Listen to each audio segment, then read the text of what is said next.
This learning is Le'ili Nishmas Broya Bas Chananya, Maseches Sheviis, Perek Mishna Dalid. Luf shel Erev Sheviis, Shenichnas La Sheviis, luf that fully grew in the 6th year, but then it was left in the ground into the 7th year. V'chein betzalim hab keitzainim, and so too summer onions. V'chein pua shel idis, and so too pua, madder, whose roots are used to make red dye of a good field. So all of these that fully grew in the 6th year, but they were left in the ground into the 7th year. So really a person should be able to dig them out of the ground because they were fully grown in the 6th year, and so they're produce of the 6th year, not of Sheviis. However, the problem is that when the person is digging them out of the ground, it looks like they're preparing their field. So we have an argument over here. Beis Shammai say, Eikrin Oisam b'maruf shel eitz. A person is allowed to uproot them with wooden spades. So this way it's clear that the person is not doing regular work.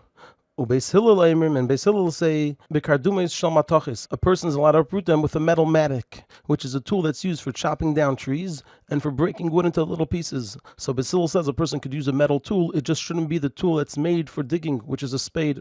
The Mishnah continues.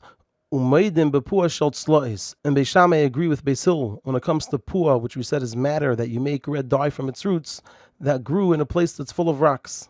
That there Beis Shammai agree, sha'ekrin isa bekardume shel matachis. A person is allowed to uproot them with a metal mattock, and the reason is that since it's a rocky area which is not usually planted, so we're not concerned that it's going to look like the person is preparing the field.